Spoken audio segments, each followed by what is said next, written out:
Historia es la que ha hecho Xi Jinping al ser reelegido por tercera vez consecutiva como secretario general del Partido Comunista de China en su 20º Congreso. Esto es Realpolitik Room. Bienvenidos.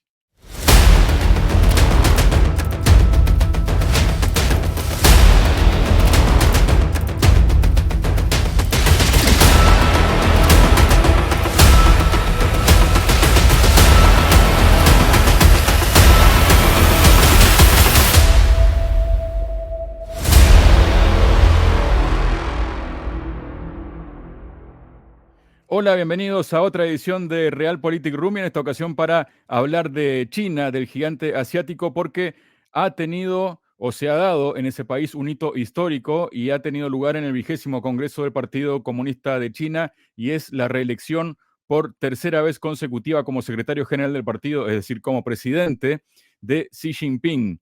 ¿Y por qué es histórico? Eso lo sabremos en un momento, cuando charlemos con el analista internacional que está junto a nosotros hoy y además especialista en China y Oriente, Fernando Moragón. Fernando, bienvenido a Realpolitik Room. ¿Cómo estás? Pues encantado de estar en tu programa, Javier, y de poder hablar de Realpolitik Room, es decir, de la realidad política en esta habitación maravillosa que tú tienes. Así que un placer. Muchísimas gracias, Fernando. El placer vuelve a ser mío y también de la audiencia, que así se encarga de reflejarlo en los comentarios.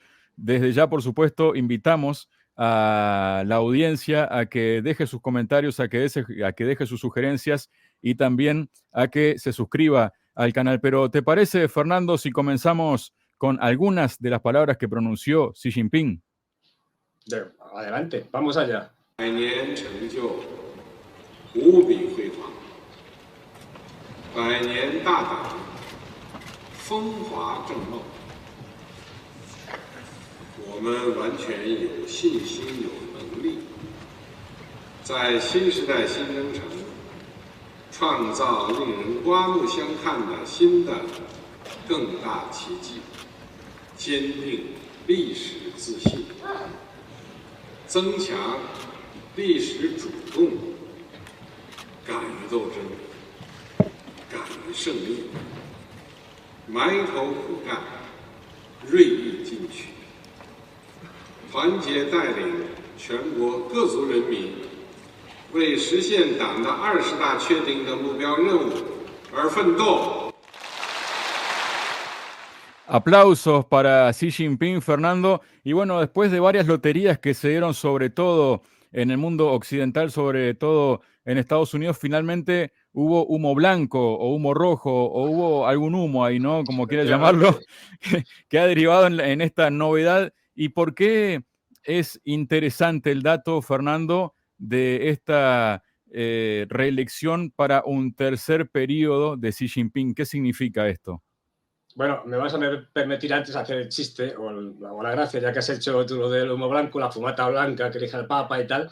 En el caso de Xi Jinping ha sido fumata blanca, en el caso de listas, negrísima. O sea, negra, pero vamos, muy negra. Es decir, humo tóxico.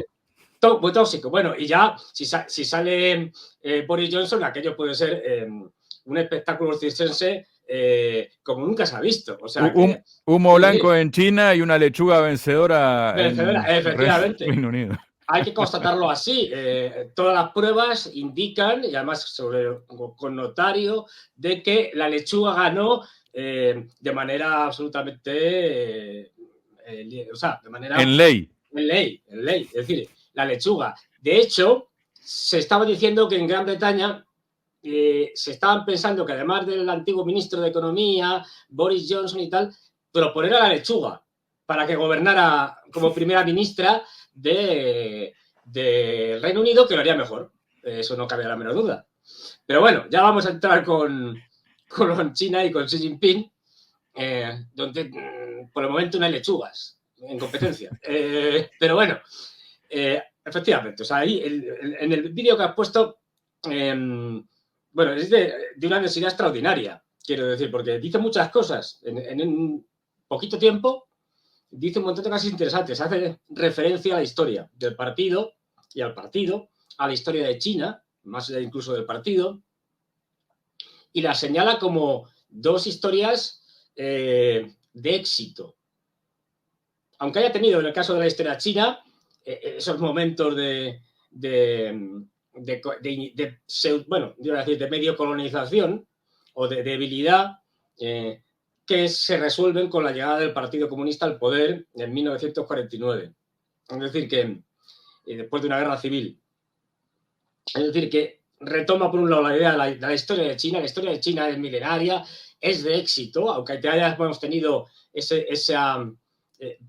periodo de humillación por parte de Occidente, pero en línea general es de éxito, y la del partido es completamente de éxito.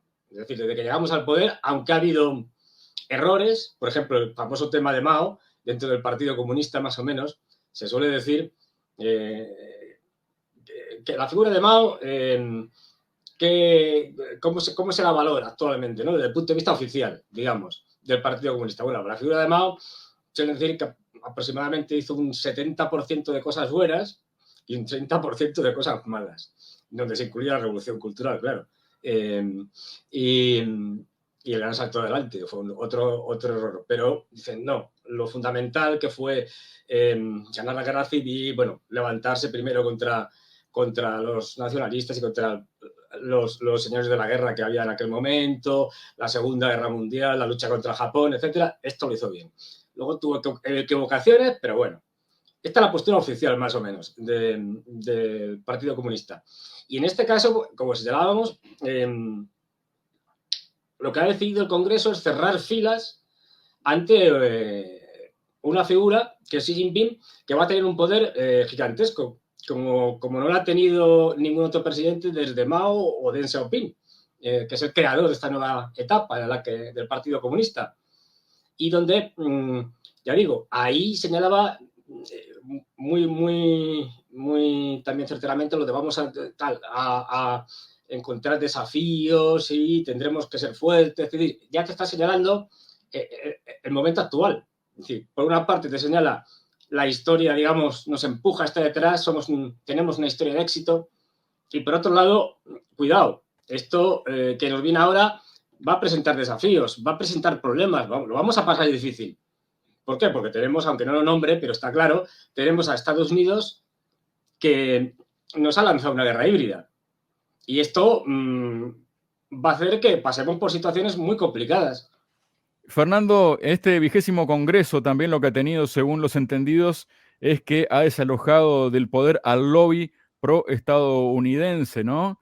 Se habla de que, por ejemplo, los seguidores del ex secretario general Hu Jintao, sus compatriotas de la provincia de Anhui, ex secretarios de la Liga de la Juventud Comunista de China, fueron completamente destituidos del poder. Si en el pasado el Comité Central del Politburó de 7 miembros, al menos 3 estaban relacionados con la alta dirección de la Liga de la Juventud Comunista, en la composición actual simplemente no hay tales líderes, es decir, no hay líderes proestadounidenses, ¿no? ¿Eso qué significa? ¿Es un golpe sobre la mesa, Fernando? Sí, sin duda. Es decir, digamos, el hecho de que gente de la Liga como el hasta ahora primer ministro Li Keqiang hayan salido, pero ya ha anunciado mucho antes, diciendo, no, yo ya he cumplido mis 2 mandatos y me voy, ¿no? O sea, directamente ya renunció, ¿no? La difícil interpretación de lo que pasó con Hu Jintao cuando se lo llevaron, digamos, de manera aparentemente forzada de su posición, sobre las que hay un montón de interpretaciones, es que es muy difícil saberlo porque no hay postura ni siquiera oficial que para poder decir, bueno, luego si quieres hablamos de eso. En cualquier caso, esto ha sido, como bien decías, una eliminación, una laminación de la Liga de las Juventudes, y la parte más liberal. Ahí tenemos ese momento, disculpa la interrupción, Fernando, tenemos ese momento en que es retirado Hu Jintao, ¿no? Que se ha especulado mucho de a lo que ha respondido esto, ¿no? Ha habido desmentidos también de parte de las autoridades chinas, ¿no? Sí, o sea, hay, por ejemplo, una tesis que dice que Hu Jintao está mayor, tiene Alzheimer, y a veces tiene lucidez y a veces no. Se dijo que, bueno, que participara en el Congreso porque ha sido el anterior presidente, pero en ese momento pues no se encontraba bien. Otra es que por ejemplo, el lado contrario, que Xi Jinping ha querido significar una, es decir, una especie de que aquí quien mando soy yo. Purga, como le dicen. Purga, pero purga en vivo y en directo, porque las purgas ya se habían hecho antes. Quiero decir, hay un montón de gente que no había llegado al Congreso y que había sido separada. Pero fíjate cómo le dice algo a Xi Jinping, y claro, luego Li Keqiang, que es de su misma corriente también, con toda la gente un poco, sobre todo los que estaban a su lado, impactadas, que no sabían qué hacer, bueno, pues ya digo, de difícil interpretación. En cualquier caso, Xi Jinping se ha hecho con el poder absoluto. Todos sus hombres, es decir, toda la gente que está en contra de las políticas más liberales de la época de Hu Jintao, es decir, de las políticas de apertura liberales y de más mercado y menos Estado, digamos, y por tanto más favorables a tener un entendimiento con Estados Unidos, en la línea un poco de Kissinger, quiero decir, en la línea esta de tenemos que repartirnos el mundo. La cosa es que los americanos hubieran querido, porque los americanos en este tema con Kissinger no están nada de acuerdo. Da la impresión de que Estados Unidos en realidad no quiere repartirse el mundo con nadie, ¿no? Y esto lo que ha hecho es como, digamos, exteriorizar que hay un cierre de filas, no solo ya personalmente con Xi Jinping, sino también un cierre de fila con los intereses nacionales de China frente a los intereses de Estados Unidos, Fernando.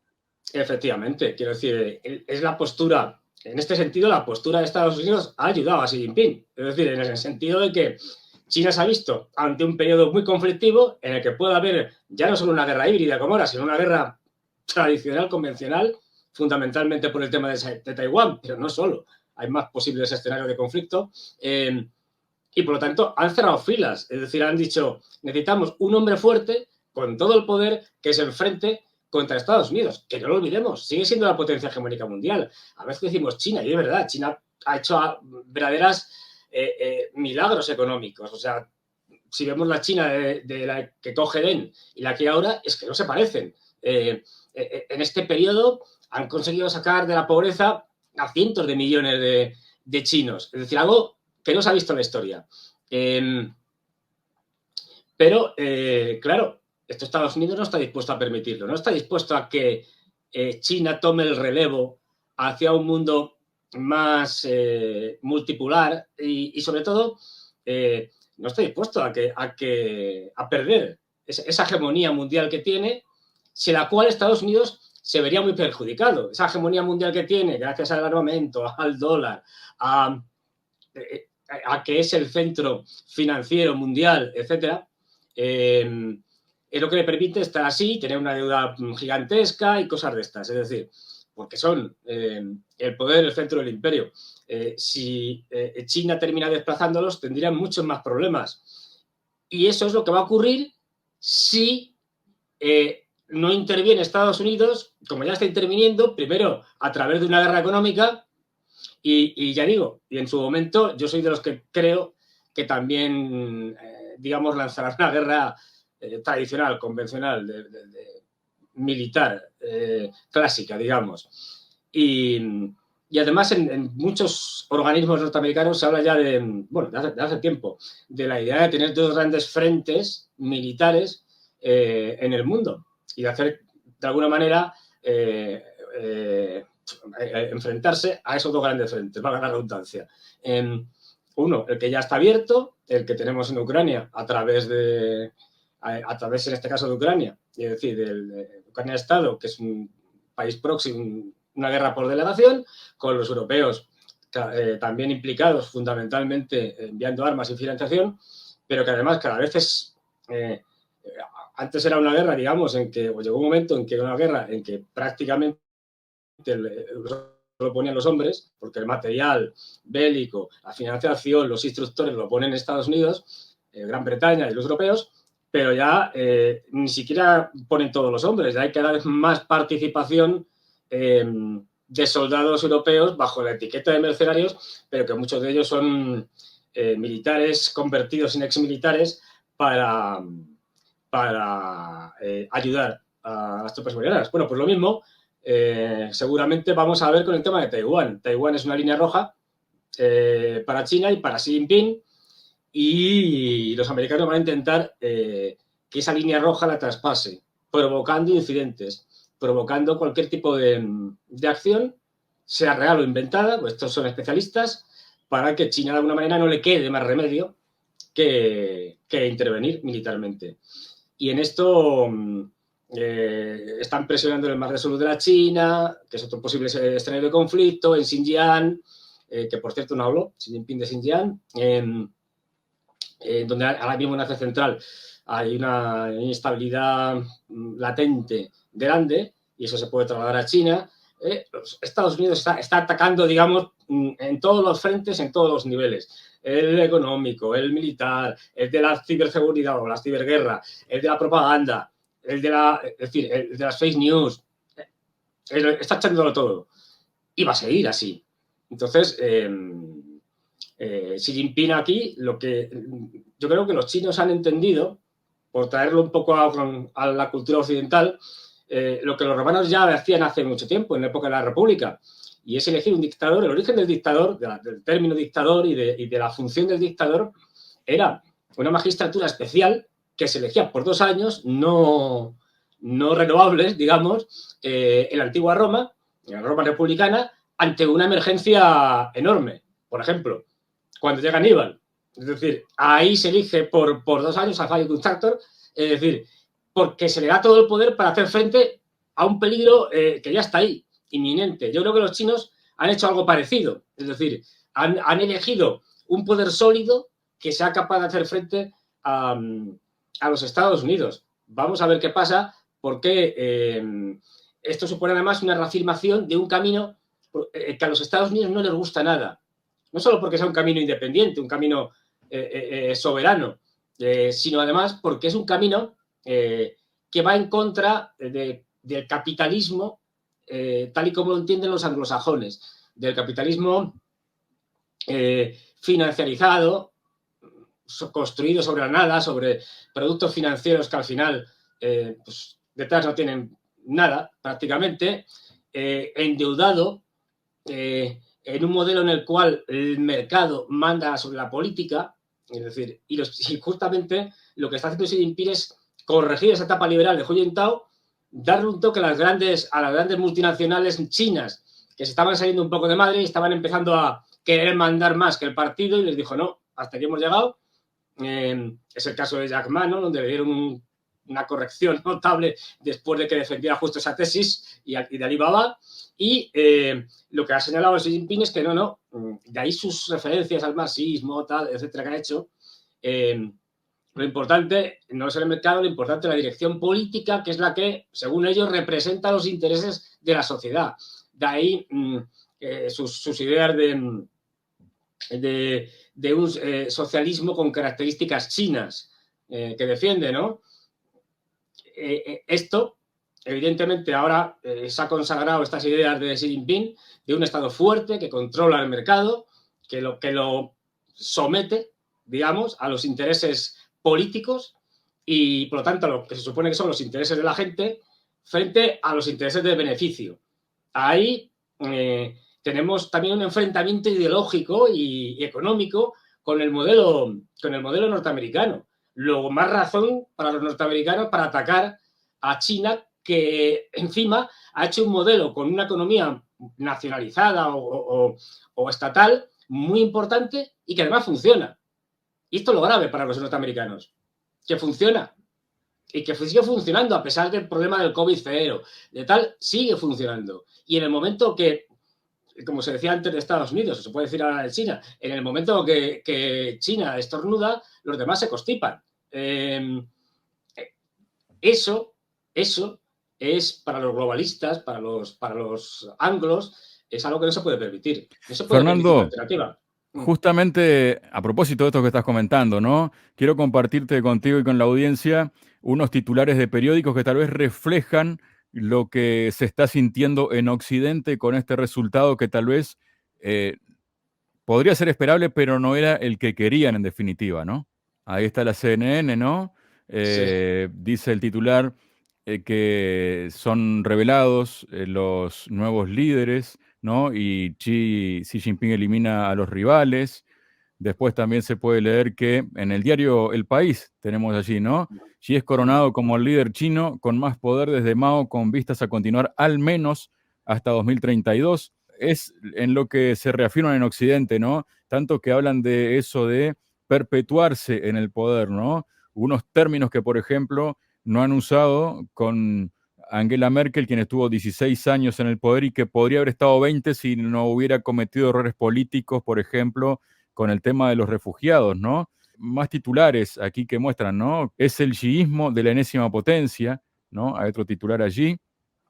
Y también hay titulares de la BBC, ¿no? Xi Jinping, además, dice, recibe su tercer mandato histórico como secretario general del Partido Comunista de China. Y ahí hablan sobre el extraño momento que ha pasado con Hu Jintao, ¿no? France 24, que dice, China, Congreso del Partido Comunista, culminó con purga política y el rol central de Xi Jinping, como que no se cortan con los titulares, se podría decir, ¿no? Los medios occidentales de cómo ellos perciben esta situación. Otro titular, Fernando, como por ejemplo de ABC, esto escrito por Guy Sorman, que pone nada más y nada menos que pobre China. ¿Pobre China o pobre, o quién pobre en realidad con todo esto que está pasando, Fernando?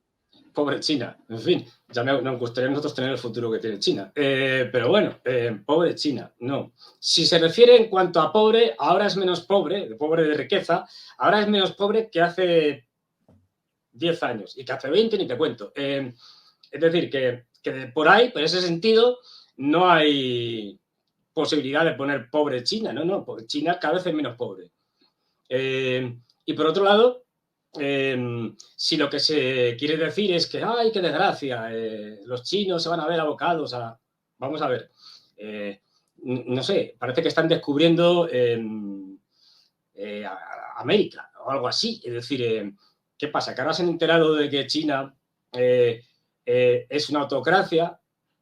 Ahora se han enterado que China gobierna un partido y no hay pluralidad de partidos. Ahora se han enterado de que allí no hay elecciones, porque antes tampoco las había. Y estaban contentísimos con la China de los 80 y de los 90, que todavía no era una China fuerte como ahora, pero que se estaba industrializando, en la que la deslocalización de las empresas occidentales tenían unos beneficios en China, unos beneficios extraordinarios. Y oye, lo de los derechos humanos y tal, pues bueno, hacemos alguna cosa retórica de vez en cuando para quedar bien, pero lo importante es que miramos para otro lado. Ahora se enteran cuando les conviene. Pero bueno, yo aquí diría, y fíjate, voy a utilizar aquí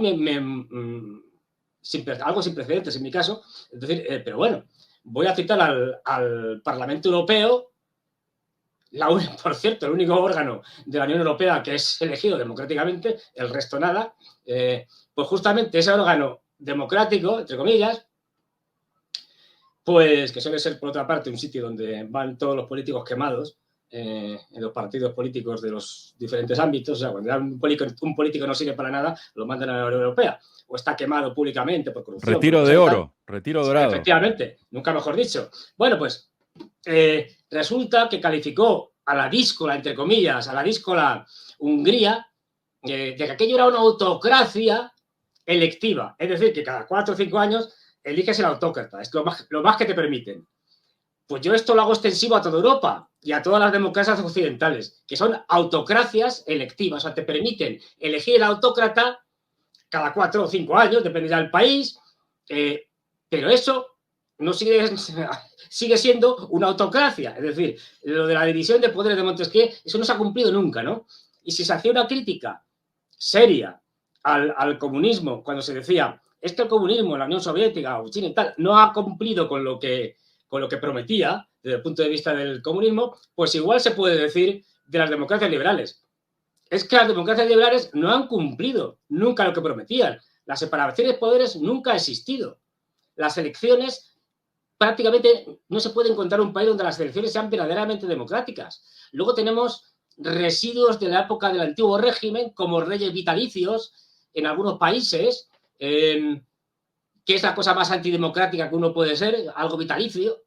Hasta Xi Jinping necesita que le reelijan, aunque sea formalmente, es decir, dentro de 5 años. Aquí no, aquí ni siquiera hay que hacer la farsa. Es decir, porque tenemos cosas como la Cámara de los Lores, que también es vitalicia y que nadie elige. Bueno, sí, la reina. Bueno, el rey. Es que ya no sé, porque como últimamente en Gran Bretaña están cambiando mucho las cosas, reyes a reinas, primeros ministros, ya no sabe uno quién es el primer ministro, la famosa lechuga de la que hablábamos, en fin. Pero bueno, vamos a ver, que vamos dando lecciones de democracia en este jardín francés que dice Borrell. Resulta que el jardín francés de Borrell solo está en la mente de Borrell. Es decir, que tiene visiones, alucinaciones y ve jardines donde lo que hay son páramos, cada vez mayores. Porque ya no se cortan, porque ya tiene la poca vergüenza de reírse de la gente y ya nos llevan diciendo de hace meses que lo vamos a pasar fatal. Es decir, que vamos a ir a pasar hambre y a pasar frío. Es decir, estos secuaces de los anglos, de la anglosfera, que están utilizando a la Unión Europea para arruinarla, porque eso beneficia a Estados Unidos fundamentalmente, van y critican a Xi Jinping. Es decir, las autocracias selectivas del Parlamento Europeo, como señala el Parlamento Europeo, critican a otra autocracia. No sé yo, ¿dónde está la diferencia? Hay una crisis brutal en Occidente, esto que llamamos Occidente, otra palabreja que habría que diseccionar, pero y lo de Occidente colectivo ya es para, vamos, es ya la traca. Y que Japón esté en Occidente ya es otra cosa. Desde siempre, ya sabes, Javier, que Japón históricamente, como los británicos, lo mismo. Es decir, cuando ha tenido una cultura que no tiene nada que ver, o sea, nada que ver con la historia y la cultura japonesa, pero bueno, les metemos, y a los de Corea del Sur también. Venga, esto es un poco aquí.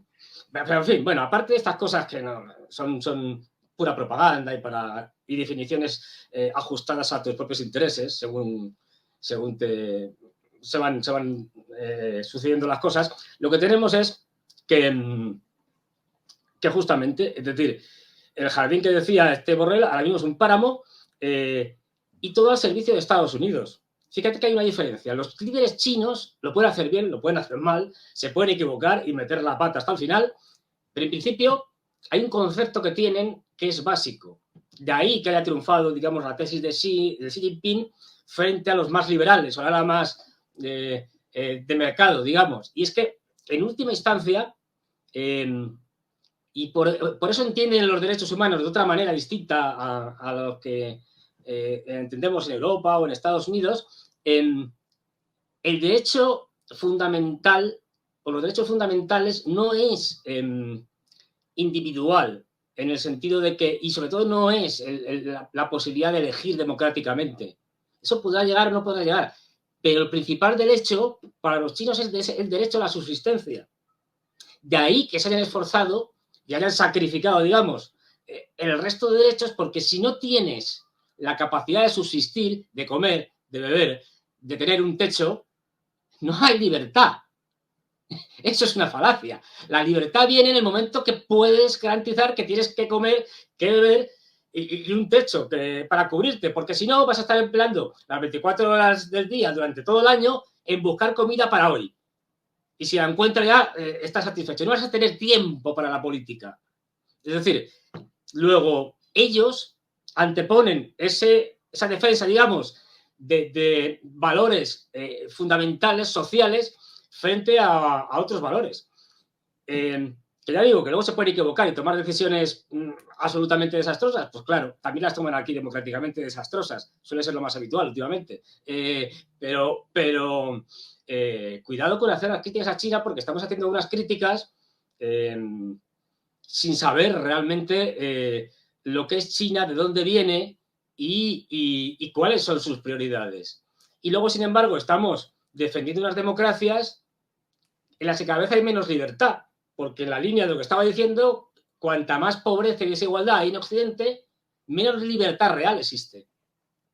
Es decir, entonces, bueno, esto de salir sacando pecho y diciendo a lo Borrell, las famosas burreladas que dice, a lo Borrell diciendo que somos la culminación de la historia, un poco más o menos, la cultura más civilizada, más refinada, más tal, pues hombre, habría que recordarle simplemente a Borrell que el continente más belicoso en la historia es Europa de lejos, pero de lejos, y seguimos en ello, ¿eh? O sea, no es que no, ya hemos parado en el siglo pasado, no. En este siglo nos hemos puesto morados, eso sí, de la mano de Estados Unidos, que en cierto sentido es una prolongación de Europa. Pero allí donde iban los americanos, los vasallos occidentales, ingleses, franceses, tal, iban por detrás. Es decir, Irak, Afganistán, Libia, es decir, Siria, Yemen, es decir, vamos, que hay una larga lista y ahora ahí están todos en Ucrania, de una u otra manera. No olvidemos, los dirigentes rusos, Lavrov pero también Seguí y otra serie de gente, ya lo han dicho. O sea, que se puede decir que el que avisa no es traidor, como decimos aquí en España. Ya lo han dicho. La implicación de Estados Unidos y de Europa en la guerra de Ucrania es ya considerada por Rusia como cobeligerante, como participante en la guerra.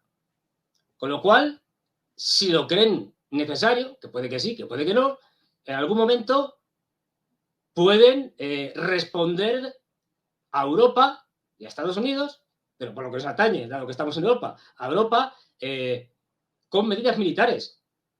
Ojo, que esto la gente no se está dando cuenta.